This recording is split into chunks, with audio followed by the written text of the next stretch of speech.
Today it would be a bit more on PCE. I think on non-farm payrolls, the message is, so far we've actually had a pretty decent run of job growth. So I think we'd more need a really bad number to necessarily have the Fed or the markets change course. So I think it's much more to inflation. Last time around, a bit more focus on the wage growth number, and inflation something the market's just coming around to, saying, well, actually, there is a little bit of inflation.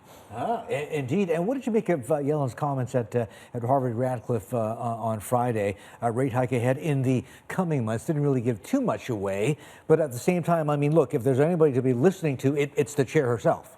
Exactly. And I think it's really consistent with the message we've got from a number of governors over the past couple of weeks that, look, we might get a rate hike over the summer. And if you think about it, it's a pretty nice window to do it because markets are actually up, credit spreads are tight, the dollar hasn't run away. So if you're going to hike rates, particularly if you see inflation numbers begin to creep higher and higher, now's as good a time as any. So, we think we'll get one rate hike over the summer. Okay, so there's the summer. Does that mean June, or do you think more likely July after Brexit? Well, that's a bit hard to time it month to month, but we don't think it necessarily changes the strategy. I think it's one risk event, regardless whether it comes in June or July, if markets are looking for an excuse to sell off. But history actually suggests that markets tend to be volatile only around the first hike of rate hiking cycle, which happened all the way back in the beginning of the year. By this time, markets actually tend to be okay. That's at least what history tells us. Okay, and the thing is, I mean, the markets, of course, have been trying to price this eventuality in. You've got, I think, the 2-year at 0.91. It had been as high as, I think, 0.9394, so maybe not fully priced in. But, there's a couple of days left before that June hike, so we'll see what happens there. This side of the world, though, Japan, retail sales numbers not as bad as expected, but, I mean, it just has to be increasing ammunition for Abe to go, see, look, I told you so. This is more evidence of, oh, my God, we're in a Lehman-style crisis. One of the conditions I said we could and should delay this rate hike. Do you think that is what's going to happen?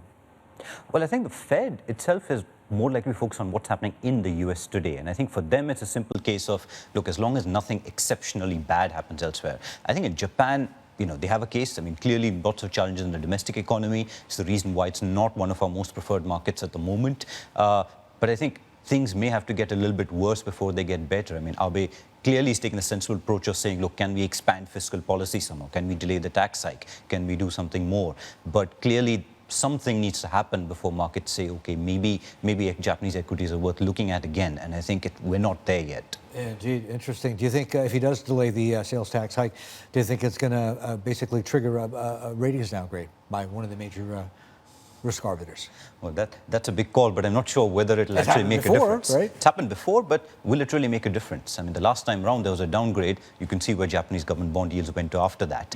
I think what really matters is, will there be sufficient stimulus coming through? I mean, does the rating necessarily matter in the short term? Today, markets are focused on, will they really get inflation come through? Will they really get some domestic economic growth come through? And will they prevent the yen from spiking? Interesting. So it's another way of saying that, look, even if he does delay the sales tax hike, that's not going to be enough. It's going to have to be followed with supplementary fiscal spending, maybe even direct cash handouts, plus Haruki Kuroda. We're going to have to see more QQE, I think. There's a whole lot that can still be done.